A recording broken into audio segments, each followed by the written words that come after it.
हरे कृष्णा। आइए हम सब मिलकर प्रार्थना करें। सच्चिदानंद रूपाय विश्वोत्पत्त्यादि हेतवे तापत्रय विनाशाय श्री कृष्णाय वयं नुमः। कृष्णे स्वदामोपगते धर्म ज्ञानादिभिः सह कलौ नष्ट दशामेश पुनारार्कोर्धनुर्दिता। वसुदेव सुतं देवं कंस चाणूरमर्दनं देवकी परमानंदम कृष्णं वंदे जगद्गुरुम्। तो श्रीमद् भगवद गीता के आज के सत्र में हम पहले अध्याय के 7वें श्लोक से आरंभ कर रहे हैं। थोड़ा सा पिछला रेफरेंस देने के लिए आगे बढ़ने से पहले पिछला रेफरेंस दे रहा हूं मैं। द्रोणाचार्य के मन में पांडवों के प्रति द्वेष पैदा करने और युद्ध के लिए जोश दिलाने के लिए दुर्योधन ने पांडव सेना की विशेषता बताई थी। पिछले 6 श्लोक तक का जो व्याख्या हम देख चुके हैं उसको आप ध्यान में लाइए। दुर्योधन के मन में विचार आया कि द्रोणाचार्य पांडवों के पक्षपाती हैं ही, क्योंकि वो उनके भी गुरु हैं। अतः वे पांडव सेना की महत्ता सुनकर मेरे को यह कह सकते हैं कि जब पांडवों की सेना में इतनी अधिक विशेषताएं हैं तो उनके साथ तू संधि क्यों नहीं कर लेता है। ऐसा विचार आते ही दुर्योधन अब आगे के 3 श्लोकों में यानी कि 7वें, 8वें और 9वें श्लोक में अपनी सेना की भी विशेषता बताते हैं कि कहीं द्रोणाचार्य गलत ना समझ बैठे। तो आइए देखते हैं 7वां श्लोक, जो कि इस प्रकार है। हे द्विजोतम, हमारे पक्ष में भी जो मुख्य हैं उन पर भी आप ध्यान दीजिए। आपको याद दिलाने के लिए मेरी सेना के जो नायक हैं उनको मैं कहता हूँ। अब हम 7वें श्लोक की विवेचना करते हैं, विवेचना देखते हैं, व्याख्या करते हैं, समझने की चेष्टा करते हैं। दुर्योधन द्रोणाचार्य से कहता है कि हे द्विज श्रेष्ठ, जैसे पांडवों की सेना में श्रेष्ठ महारथी हैं, ऐसे ही हमारी सेना में भी उनसे कम विशेषता वाले महारथी नहीं हैं, बल्कि उनकी सेना के महारथियों की अपेक्षा ज़्यादा ही विशेषता रखने वाले महारथी हैं हमारी सेना में। उनको भी आप समझ लीजिए। पांडवों की सेना तो सामने खड़ी थी, इसलिए उनको तो जब दुर्योधन ने बताना चाहा तो देखिए कहकर बताया, क्योंकि जो चीज़ सामने खड़ी है उसको तो हम देख सकते हैं।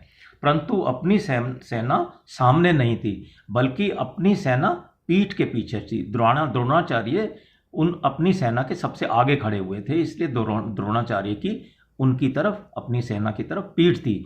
इसलिए उसको देखने की बात न कहकर उस पर ध्यान देने के लिए दुर्योधन ने शब्दों का प्रयोग किया है, क्योंकि आप देख तो सकते ही नहीं जो पीछे है, तो इसलिए कहा ध्यान दीजिए।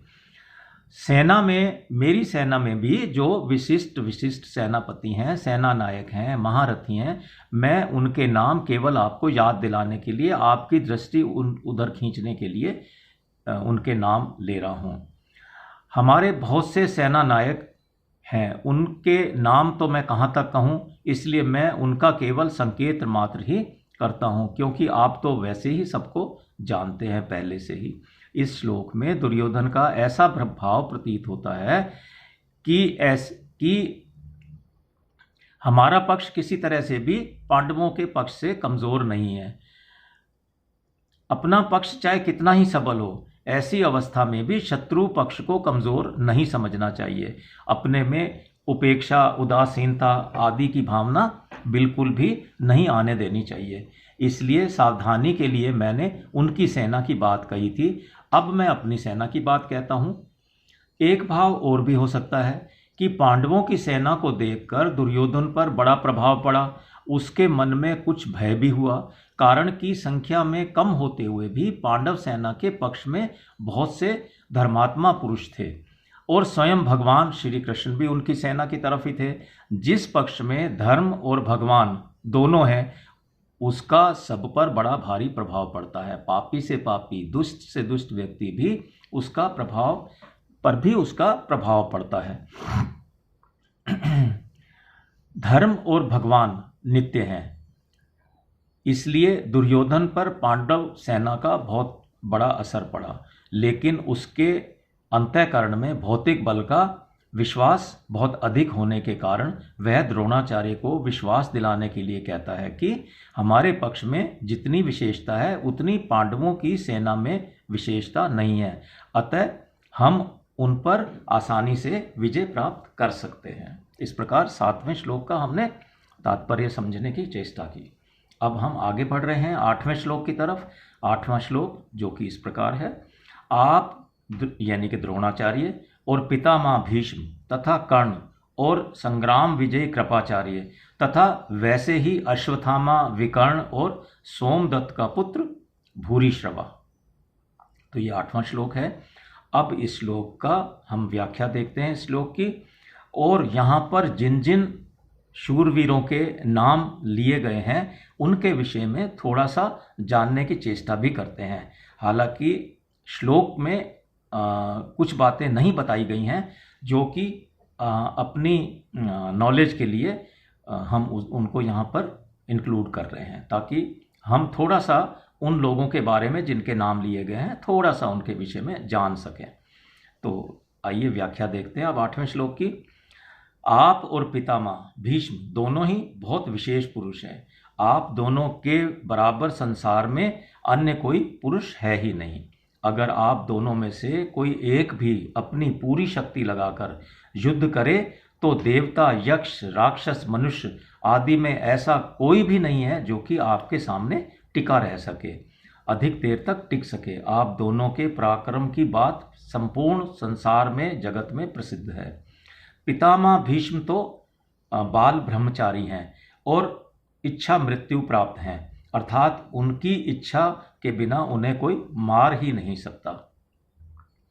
तो इनके विषय में मैं आपको बता दूं, महाभारत के युद्ध में द्रोणाचार्य धृष्टद्युम्न के द्वारा मारे गए और पितामह भीष्म ने अपनी इच्छा से ही सूर्य के उत्तरायण होने पर अपने प्राणों का त्याग किया था, क्योंकि वो इच्छा मृत्यु प्राप्त थी उनको, मतलब इच्छा मृत्यु का वरदान था उन्हें।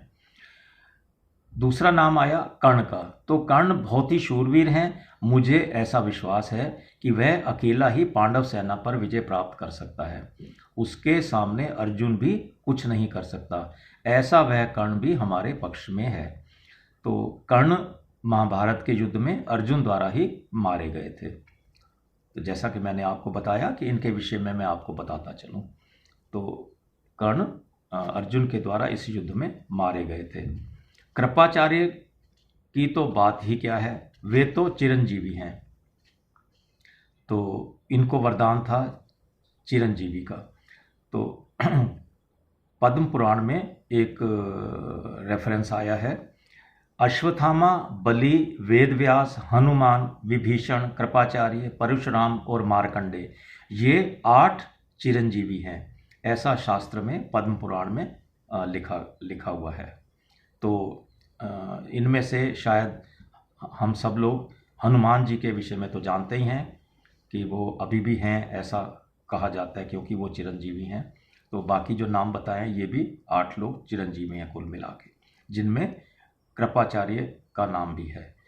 तो जो हमारे आगे देखते हैं इसी श्लोक को, तो कृपाचार्य की बात करें तो वो चिरंजीवी हैं और हमारे परम हितैषी हैं और संपूर्ण पांडव सेना पर वो विजय प्राप्त कर सकते हैं। द्रोणाचार्य और भीष्म के बाद दुर्योधन को कृपाचार्य का नाम लेना चाहिए था, परंतु दुर्योधन को कर्ण पर जितना विश्वास था उतना कृपाचार्य पर नहीं था, इसलिए कर्ण का नाम तो भीतर से बीच में ही निकल पड़ा। द्रोणाचार्य और भीष्म कहीं कृपाचार्य का अपमान न समझ लें, इसलिए दुर्योधन कृपाचार्य को संग्राम विजयी विशेषण देकर उनकी प्रसन्नता करते हैं। अश्वत्थामा, ये भी चिरंजीवी हैं और आपके ही पुत्र हैं। ये बड़े शूरवीर हैं, इन्होंने आपसे ही अस्त्र शस्त्र की विद्या सीखी है। अस्त्र शस्त्र की कला में ये बड़े निपुण हैं। आगे कह रहे हैं वो, आप यह ना समझें कि केवल पांडव ही धर्मात्मा हैं, हमारे पक्ष में भी मेरा भाई विकर्ण बड़ा धर्मात्मा और शूरवीर है। ऐसे ही हमारे प्रपितामह शांतनु के भाई बाहिक के पुत्र तथा सोमदत्त के पुत्र भूरिश्रवा भी बड़े धर्मात्मा हैं। इन्होंने बड़ी बड़ी दक्षिणा वाले अनेक यज्ञ किए हैं। ये बड़े शूरवीर और महारथी हैं। तो युद्ध में विकर्ण भीम के द्वारा और भूरिश्रवा सात्यकी के द्वारा मारे गए थे। यहाँ इन शूरवीरों के नाम लेने में दुर्योधन का भाव कुछ इस तरह मालूम पड़ता है कि हे आचार्य, हमारी सेना में आप, भीष्म, कर्ण, कृपाचार्य और जैसे महान पराक्रमी शूरवीर हैं, ऐसे पांडवों की सेना में देखने में नहीं आते हैं। हमारी सेना में कृपाचार्य और अश्वत्थामा ये दो तो चिरंजीवी हैं, जबकि पांडवों की सेना में ऐसा एक भी चिरंजीवी नहीं है। हमारी सेना में भी धर्मात्माओं की कमी नहीं है, इसलिए हमारे लिए डरने की तो कोई बात है ही नहीं। तो इस प्रकार 8वें श्लोक का हमने तात्पर्य समझा। अब 9वें श्लोक की तरफ बढ़ रहे हैं। 9वां श्लोक जो कि इस प्रकार है। इनके अतिरिक्त बहुत से शूरवीर हैं जिन्होंने मेरे लिए अपने जीने की इच्छा का त्याग कर दिया है और जो अनेक प्रकार के अस्त्र शस्त्रों को चलाने वाले तथा जो सबके सब युद्ध कला में अत्यंत चतुर हैं। तो आइए अब 9वें श्लोक का तात्पर्य समझने की चेष्टा करें, इसकी विवेचना देखते हैं। मैंने अभी तक अपनी सेना के जितने शूरवीरों के नाम लिए हैं, उनके अतिरिक्त भी हमारी सेना में बाहिक, शल्य, भगदत्त, जयद्रथ आदि बहुत से शूरवीर महारथी हैं जो मेरी भलाई के लिए, मेरी ओर से लड़ने के लिए और अपने जीने की इच्छा का त्याग करके यहाँ आए हुए हैं। देखिए, युद्ध में जो भी कोई आता है वो अपने जीने की इच्छा का त्याग करके ही युद्ध में आता है। इसलिए यहाँ कहा है कि अपने जीने की इच्छा का त्याग करके यहाँ आए हुए हैं। वे मेरी विजय के लिए मर भले ही जाएं, पर युद्ध से हटेंगे नहीं। आगे देखते हैं इसी श्लोक को। ये सभी लोग हाथ में रखकर प्रहार करने वाले, यानी कि तलवार, गदा, त्रिशूल आदि नाना प्रकार के शस्त्रों की कला में निपुण हैं और हाथ से फेंक कर प्रहार करने वाले बाण, तोमर, शक्ति आदि अस्त्रों की कला में भी माहिर हैं। युद्ध कैसे करना चाहिए, किस तरह से, किस पैतरे से, किस युद्ध नीति से करना चाहिए, किस युक्ति से युद्ध करना चाहिए, सेना को किस तरह खड़ा करना चाहिए आदि युद्ध की सभी कलाओं में ये सबके सब बहुत ही निपुण और कुशल हैं। तो इस प्रकार 9वें श्लोक का हमने आशय समझने की चेष्टा की। अब आगे बढ़ते हैं 10वें श्लोक की तरफ। देखिए, दुर्योधन की बातें सुनकर जब द्रोणाचार्य कुछ भी नहीं बोले, इतना सब कुछ बोलने के बाद भी द्रोणाचार्य चुप रहे, तब अपनी चालाकी न चल सकने के कारण दुर्योधन के मन में क्या विचार आया, इसको अब हम अगले श्लोक में यानी कि 10वें श्लोक में देखते हैं कि वो क्या आगे सोच रहा है या करता है। द्रोणाचार्य को चुप देखकर दुर्योधन के मन में विचार हुआ कि वास्तव में हमारी 10वां श्लोक, हमारी वह सेना पांडवों पर विजय करने में अपर्याप्त है, असमर्थ है, क्योंकि उसके संरक्षक उभय पक्षपाती भीष्म हैं, परंतु इन पांडवों की यह सेना हम पर विजय प्राप्त करने में समर्थ है, क्योंकि इसके संरक्षक निज सेना पक्षपाती अर्थात भीमसेन हैं। तो ये बात जो मन की बात है, दुर्योधन के मन की बात, द्रोणाचार्य को चुप देखकर ये संजय धृतराष्ट्र से बता रहे हैं। अब कहीं हमारे मन में ऐसा आ सकता है कि देख के बताने की तो उनको दिव्य दृष्टि प्रदान की गई थी, अब वो मन की बात भी कैसे जान रहे हैं कि दुर्योधन के मन में क्या चल रहा है। तो उनको ये शक्ति भी प्राप्त थी कि युद्ध के मैदान में वो देख भी सकते हैं और मन की बात को भी जान सकते हैं। तो उन्होंने इस तरह से दिव्य दृष्टि से देखा और मन की बात भी जान ली, और वो बात जानकर अब वो धृतराष्ट्र को बता रहे हैं। संजय कह रहे हैं, अधर्म अन्याय के कारण दुर्योधन के मन में भय होने से वह अपनी सेना के विषय में सोचता है कि हमारी सेना बड़ी होने पर भी, अर्थात पांडवों की सेना की अपेक्षा 4 अक्षौहिणी अधिक होने पर भी पांडवों पर विजय प्राप्त करने में है तो असमर्थ ही। देखिए, उसके मन में ऐसा भाव पैदा हुआ, ऐसा संजय धृतराष्ट्र को बता रहे हैं, क्योंकि वो मन के भाव को भी पढ़ सकते हैं, उन्हें यह शक्ति प्राप्त है। कारण कि हमारी सेना में, अब उसका कारण भी देखिए आप, उनके मन में क्या चल रहा है दुर्योधन के।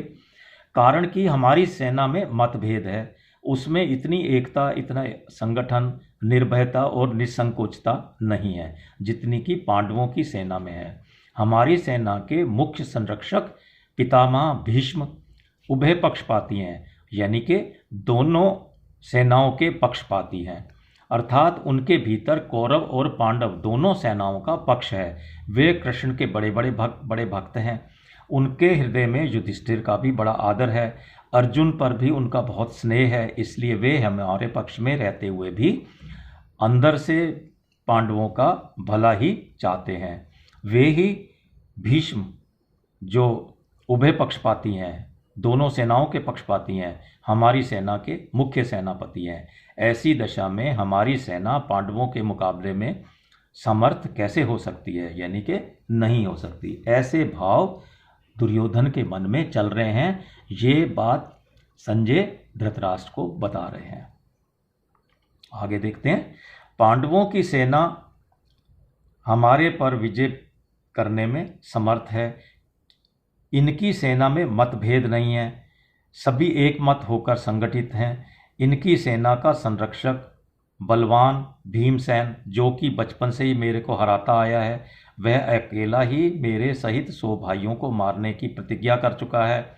यह हमारा नाश करने पर तुला हुआ है। इसका शरीर वज्र के समान मजबूत है। इसको मैंने पहले भी जहर पिलाया था, तब भी ये नहीं मरा था। ऐसा यह भीमसेन पांडवों की सेना का संरक्षक है, इसलिए इनकी सेना वास्तव में समर्थ है, परिपूर्ण है, अपने आप में पूर्ण है। तो ये भाव चल रहे हैं दुर्योधन के मन में, ऐसा संजय धृतराष्ट्र को बता रहे हैं।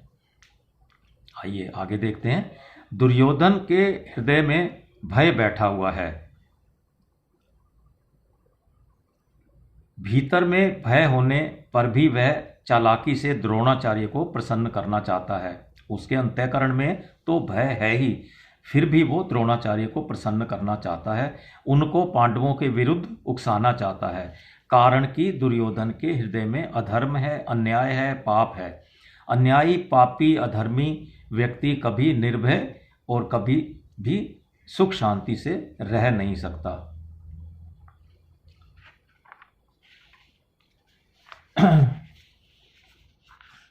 तो इस प्रकार हमने देखा कि अर्जुन ने अस्त्र शस्त्रों से सुसज्जित नारायणी सेना को छोड़कर निशस्त्र भगवान श्री कृष्ण को स्वीकार किया था।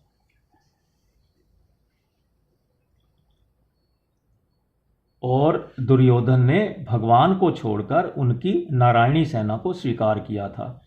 कहने का आशय यह है कि अर्जुन की दृष्टि केवल भगवान श्री कृष्ण पर थी और दुर्योधन की दृष्टि केवल वैभव पर थी। जिसकी दृष्टि भगवान पर होती है उसका हृदय बलवान होता है, क्योंकि भगवान का बल सच्चा है। परंतु जिसकी दृष्टि सांसारिक वैभव पर होती है उसका हृदय कमज़ोर होता है, क्योंकि संसार का बल कच्चा है, सच्चा नहीं है। तो इस प्रकार हमने 10वें श्लोक का आशय समझने की चेष्टा की, व्याख्या देखी, उसकी विवेचना देखी। अब हम 11वें श्लोक की तरफ बढ़ रहे हैं। तो अब दुर्योधन पितामह भीष्म को प्रसन्न करने के लिए अपनी सेना के सभी महारथियों से कहता है। जब कुछ नहीं असर हुआ, ना पितामह भीष्म पर, ना ही गुरुजी पर, द्रोणाचार्य पर, तो अब वो क्या कहता है, कर रहा है, वो देखिए आप 11वां श्लोक, जो कि इस प्रकार है। दुर्योधन बाह्य दृष्टि से अपनी सेना के महारथियों से बोला, आप सबके सब लोग सभी मोर्चों पर अपनी अपनी जगह दृढ़ता से स्थित रहते हुए निश्चित रूप से पितामह भीष्म की ही चारों ओर से रक्षा करें। तो इसकी विवेचना देखते हैं, इसका आशय समझने की चेष्टा करते हैं कि वास्तव में ये सब कहने के पीछे दुर्योधन का आशय क्या है। दुर्योधन कह रहे हैं जिन जिन मोर्चों पर आपकी नियुक्ति कर दी, अपनी सेना से कह रहे हैं, ऑफ कोर्स दुर्योधन अपनी सेना से कह रहे हैं कि जिन जिन मोर्चों पर आप सबकी नियुक्ति कर दी गई है, आप सभी योद्धा लोग उन्हीं मोर्चों पर दृढ़ता से खड़े रहें, स्थित रहें और सब तरफ से, सब प्रकार से भीष्म जी की रक्षा करें। एक भाव तो यह है कि यह कहकर दुर्योधन भीष्म जी को भीतर से अपने पक्ष में लाना चाहता है। ऐसा कहने का दूसरा भाव यह है कि जब भीष्म जी युद्ध करें तब किसी भी व्यूह द्वार से शिखंडी उनके सामने ना आ जाए। इसका आप सभी लोग ध्यान रखें, यानी कि सारी सेना को वो कह रहे हैं कि आप लोग ये इस बात का ध्यान रखें कि शिखंडी कहीं से भी उनके पास ना आ जाए। अगर शिखंडी उनके सामने आ जाएगा तो भीष्म जी उस पर शस्त्र नहीं चलाएंगे। शिखंडी के बारे में थोड़ा सा बता देता हूं। शिखंडी पहले जन्म में भी स्त्री था और इस जन्म में भी पहले स्त्री था और बाद में वो पुरुष बना है। इसलिए भीष्म जी इसको स्त्री ही समझते हैं अभी तक, और उन्होंने शिखंडी से युद्ध ना करने की प्रतिज्ञा कर रखी है, क्योंकि वो स्त्रियों पर वार नहीं करते हैं। कौन? भीष्म जी। इसलिए शिखंडी को स्त्री समझकर उस पर वार नहीं करेंगे वो। यह शिखंडी शंकर के वरदान से भीष्म जी को मारने के लिए ही पैदा हुआ है। अतः जब शिखंडी से भीष्म जी की रक्षा हो जाएगी तो फिर वे सबको मार देंगे। कौन? भीष्म जी, जिससे निश्चित ही हमारी विजय हो जाएगी। इस बात को लेकर दुर्योधन सभी महारथियों से भीष्म जी की सब ओर से रक्षा करने के लिए कह रहा है। तो इस प्रकार हमने 11वें श्लोक की व्याख्या देखी। अब हम 12वें श्लोक की तरफ बढ़ रहे हैं। 12वां श्लोक। द्रोणाचार्य के द्वारा कुछ भी ना बोलने के कारण दुर्योधन का मानसिक उत्साह भंग हुआ देखकर उसके प्रति भीष्म जी के किए हुए स्नेह सौहार्द की बात संजय आगे के श्लोक में प्रकट करते हैं। संजय कह रहे हैं धृतराष्ट्र से, क्या कह रहे हैं अब वो 12वें श्लोक में, जो कि इस प्रकार है। 12वां श्लोक। उस दुर्योधन के हृदय में हर्ष उत्पन्न करते हुए कौरवों में वृद्ध प्रभावशाली पितामह भीष्म ने सिंह के समान गरज कर जोर से शंख बजाया। तो ये 12वें श्लोक का हम व्याख्या देखते हैं। संजय कह रहे हैं धृतराष्ट्र से, इस श्लोक को समझने की चेष्टा करते हैं। यद्यपि दुर्योधन के हृदय में हर्ष होना शंख ध्वनि का कार्य है और शंख ध्वनि कारण भी है, इसलिए यहाँ शंख ध्वनि का वर्णन पहले और हर्ष होने का वर्णन बाद में होना चाहिए। अर्थात यहाँ शंख बजाते हुए दुर्योधन को हर्षित किया, ऐसा कहा जाना चाहिए, परंतु यहाँ ऐसा न कहकर यही कहा गया है कि दुर्योधन को हर्षित करते हुए भीष्म जी ने शंख बजाया। ऐसा संजय ये भाव प्रकट कर रहे हैं, ऐसा लगता है कि पितामह भीष्म की शंखवादन क्रिया मात्र से दुर्योधन के हृदय में हर्ष उत्पन्न हो ही जाएगा। भीष्म जी के इस प्रभाव को द्योतक करने के लिए ही संजय आगे उनमें प्रतापवान विशेषण देते हैं, प्रभावशाली, जो कि शब्द अभी 12वें श्लोक में देखा हमने। ज्ञान वृद्ध होने के कारण संजय भीष्म जी के लिए कुरुवृद्ध विशेषण दे रहे हैं। श्लोक में संजय ने दुर्योधन को जब कह रहे हैं तो उन्होंने भीष्म जी के लिए कौरवों में वृद्ध ऐसा कहा, मतलब क्योंकि वो सबसे अधिक ज्ञानवान ज्ञानवृद्ध थे भीष्म जी, तो संजय भी उनका आदर करते थे। प्रतापवान शब्द कहने का तात्पर्य है कि भीष्म जी के त्याग का बहुत बड़ा प्रभाव था। वे कनक कामनी के त्यागी थे, अर्थात उन्होंने राज्य को स्वीकार नहीं किया था और विवाह भी नहीं किया था। भीष्म जी अस्त्र शस्त्र को चलाने में भी बड़े निपुण थे और शास्त्र के भी बड़े ज्ञाता थे। उनके इन दोनों गुणों का लोगों पर बहुत अधिक प्रभाव था। जब अकेले भीष्म अपने भाई विचित्रवीर के लिए काशी राज की कन्याओं को स्वयंवर से हर कर ले जा रहे थे, तब वहाँ स्वयंवर के लिए इकट्ठा हुए सभी क्षत्रिय उन पर टूट पड़े, परंतु अकेले भीष्म जी ने उन सब को हरा दिया था। जिनसे भीष्म अस्त्र शस्त्र की विद्या पढ़े थे, उन गुरु परशुराम जी के सामने भी उन्होंने अपनी हार स्वीकार नहीं की थी। इस प्रकार शास्त्र के विषय में उनका क्षत्रियों पर बहुत भारी प्रभाव था। जब भीष्म शरशैया पर सोए हुए थे, बाणों की शैया पर सोए हुए थे, तब भगवान श्री कृष्ण ने स्वयं धर्मराज से कहा कि आपको धर्म के विषय में अगर कोई शंका हो तो भीष्म जी से पूछ लें। देखिए, भगवान स्वयं धर्मराज से कह रहे हैं कि अगर धर्म के विषय में आपको कोई शंका हो तो भीष्म जी से पूछ लें, क्योंकि शास्त्र ज्ञान का सूर्य अस्ताचल को जा रहा है, यानी कि अस्त होने जा रहा है। तो इसका आशय है कि भीष्म जी इस लोक से जा रहे हैं। इस प्रकार शास्त्र के विषय में उनका दूसरों पर इतना बड़ा प्रभाव था। भगवान श्री कृष्ण तक उनका इतना बड़ा प्रभाव था कि भगवान श्री कृष्ण ने स्वयं धर्मराज से कहा ये वाली बात कि आपको अगर धर्म के विषय में कोई शंका है तो इनसे पूछ लीजिए, क्योंकि अब ये इस संसार से, इस लोक से जा रहे हैं। पितामह कहने का आशय यह मालूम होता है कि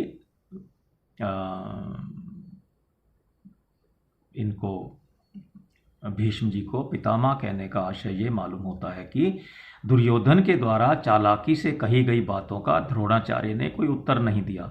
उन्होंने यही समझा कि दुर्योधन चालाकी से मेरे को ठगना चाहता है, इसलिए वे चुप रहे। लेकिन पितामह अर्थात दादा होने के नाते भीष्म जी को दुर्योधन की चालाकी में उसका बचपना दिखाई दिया। अतः पितामह भीष्म द्रोणाचार्य के समान चुप न रहकर वात्सल्य भाव के कारण दुर्योधन को हर्षित करते हुए शंख बजाते हैं। आइए और थोड़ा सा देखते हैं, समझते हैं। जैसे सिंह के समान गर्जना करने पर हाथी आदि बड़े बड़े पशु भी भयभीत हो जाते हैं, ऐसे ही गर्जना करने मात्र से सभी भयभीत हो जाए और दुर्योधन प्रसन्न हो जाए, इसी भाव से भीष्म जी ने सिंह के समान शंख बजाकर गरज कर शंख बजाया। इस प्रकार हमने देखा कि दुर्योधन के साथ द्रोणाचार्य का विद्या का संबंध था और भीष्म जी का जन्म का अर्थात पारिवारिक संबंध था, कौटुंबिक संबंध था। जहाँ विद्या का संबंध होता है वहाँ पक्षपात नहीं होता सामान्यतया, पर जहाँ पारिवारिक अथवा कौटुंबिक संबंध होता है वहाँ स्नेहवश पक्षपात हो जाता है। कोई ना भी करना चाहे तब भी स्नेहवश पक्षपात हो जाता है। अतः दुर्योधन के द्वारा चालाकी से कहे गए वचन सुनकर द्रोणाचार्य चुप रहे, जिससे दुर्योधन का मानसिक उत्साह भंग हो गया। परंतु दुर्योधन को उदास देखकर पारिवारिक स्नेह के कारण भीष्म जी ने शंखनाद किया। इस प्रकार हमने 12वें श्लोक का तात्पर्य समझा, 12वें श्लोक की व्याख्या देखी और आज का सत्र हम 12वें श्लोक तक ही रखते हैं। हरे कृष्णा।